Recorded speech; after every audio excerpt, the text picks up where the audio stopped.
আজকে আমি তোমাদেরকে দেখাবো দারুণ স্বাদের একটা দুর্দান্ত রেসিপি। এটা হলো কমলা লেবুর মালপোয়া। একদম শুনতে ইউনিক লাগছে, দেখতে ইউনিক এবং খেতে তো মানে একদম অপূর্ব স্বাদের এটা হয়। তো চলো আর কথা না বাড়িয়ে ঝটপট রান্না শুরু করি। আমি একটা কমলা লেবুর রস খুব ভালোভাবে বের করে নিয়ে রেখে দিয়েছি। এবার একটা মিক্সিং বোলের মধ্যে আমি নিয়েছি 5 চামচ সুজি, 5 চামচ ময়দা, তার সঙ্গে নিয়েছি 1 চামচ টক দই, আর তার মধ্যে আমি কমলা লেবুর রসটা দিয়ে দিলাম। এবার আমি বাটিতে দেখো 1 বাটি দুধ নিয়েছি। দুধটা আমি প্রয়োজন মতো ব্যবহার করব। এই দুধটা দিয়ে কিন্তু আমাকে ব্যাটারটা বানিয়ে নিতে হবে। এখানে আমি দিয়ে দিচ্ছি 3 চামচ গলানো বাটার। তার মধ্যে দিয়ে দেবো আমি 2 চামচ আইসিং সুগার বা চিনির গুঁড়ো। সব কিছু খুব ভালোভাবে আমি মিক্স করে নিচ্ছি প্রথমে।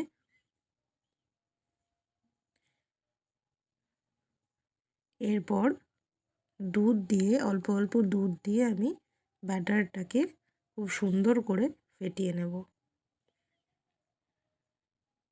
এইভাবে আমি ব্যাটারটা তৈরি করছি। কোনো রকম ডালা থাকলে চলবে না, খুব সুন্দরভাবে হালকা হাতে এটা ফেটাতে হবে। কমলা লেবুর মালপোয়া শুনেই একটা মানে খুব একটা রিফ্রেশিং ভাব লাগে দেখতে, খেতেও কিন্তু এটা ভীষণই ভালো হয়। কমলা লেবু আমাদের সিজনের ফল, তো এটা দিয়ে কিন্তু এই জিনিসটা তোমরা বানিয়ে দেখতে পারো। আমি জানি না এটা তোমরা কতজন খেয়েছো, যারা খাওনি তারা এই রেসিপিটা দেখে নিয়ে ঝটপট বাড়িতে বানিয়ে ফেলো। এতটা স্বাদ এমনি মালপোয়ার তুলনায় এই মালপোয়াটা তোমরা খেয়ে দেখবে, প্রচুর ডিফারেন্স আর প্রচণ্ড দুর্দান্ত একটা স্বাদ আসে, একটা ফ্লেভার আসে কমলা লেবুর। এবার ব্যাটারটা আমি গলিয়ে কিন্তু 10 মিনিট আমি এটাকে একটা স্ট্যান্ডিং টাইমে রেখে দেবো। এরপর যেটা করব, আমি একটা চিনির সিরাপ তৈরি করব। এর জন্য আমি 1 কাপ চিনি আর 1 কাপ জল আমি বসিয়ে দিয়েছি একটা প্যানে। তার মধ্যে যেটা করব সেটা হলো একদম ফ্রেশ লেবুর খোসা ছোটো ছোটো করে আমি কেটে দিয়ে দিচ্ছি। এইভাবে আমি একদম পাতলা পাতলা করে লেবুর খোসা আমি কয়েকটা দিয়ে দেব। লেবুর খোসা সমেতই কিন্তু এই সিরাপটা তৈরি হবে, ফুটবে। তাহলে কি হবে, এই সিরাপটার ভেতরেও কিন্তু একটা কমলা লেবুর একটা ফ্লেভার চলে আসবে। দেখো, চিনির সিরাপ আমার রেডি। সুন্দর একটা অ্যারোমা, সুন্দর একটা ফ্লেভার নাকে আসছে। এটা আমি ঢেকে রাখবো যাতে এই ফ্লেভারটা উড়ে না যায়, চলে না যায়। এবার 10 মিনিট বাদে এই ব্যাটারটাকে আমি আরেকটুখানি ফেটিয়ে নেব। এটার মধ্যে আমি দিয়ে দিচ্ছি 1 ছিপি মতো কেওড়া জল, আর দিয়ে দেব 2 থেকে 3 চামচ আমুলের গুঁড়ো দুধ।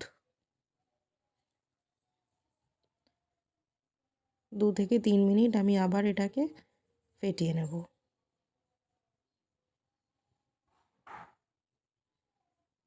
অরেঞ্জের জুস দেওয়াতে দেখো ব্যাটারের যে কালারটাও কিন্তু অনেকটাই চেঞ্জ এসেছে একটা। খুব সুন্দর একটা কালার এসছে। ব্যাটার আমার রেডি। এখানে আমি কড়াতে বেশি করে রিফাইন তেল গরম করতে দিয়েছি। তেল কিন্তু প্রায় গরম হয়ে গেছে। এখন আমি একটা মালপোয়া ফার্স্টে দিয়ে দেখব যে এটা কতটা তেলটা আমার গরম হলো কি হলো না। দেখো, মনে হচ্ছে তেলটা আমার গরম হয়ে গেছে। তো একটা সাইড ভালোভাবে হয়ে গেলে আমি কিন্তু তারপরে উল্টে দেবো এটাকে। দেখো, একটা সাইডে রং ধরে গেছে। এবার আমি খুব হালকা হাতে এটা তুলে দেব, উল্টে দেব। উল্টে আরেকটা সাইডও কিন্তু খুব ভালোভাবে এটা ভাজা হবে।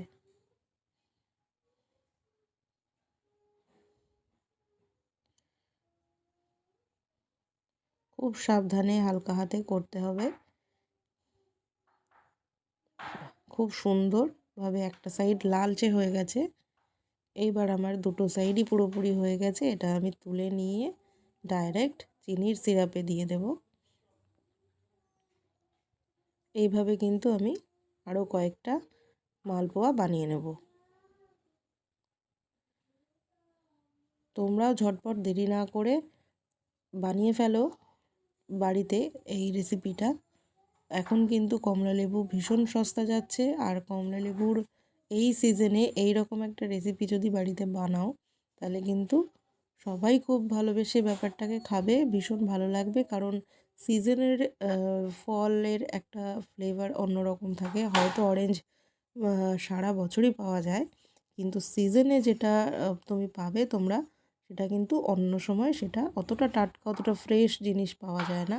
তো তার জন্যই আমার তোমাদেরকে এই রেসিপিটা আজকে দেখানো, যে কমলা লেবুর মালপোয়া। যারা দেখছো, যারা ভাবছো যে বানিয়ে ফেলবে, তারা আর দেরি করো না, ঝটপট বানিয়ে ফেলো।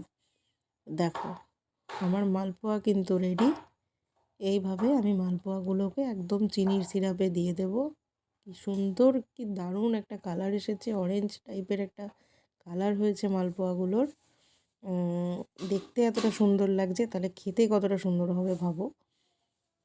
তো এইভাবে আমি এগুলো দিয়ে দেব। জাস্ট 15 থেকে 20 মিনিট এটাকে চিনির সিরাপে রেখে তারপর কিন্তু তোমাদের সার্ভ করতে হবে।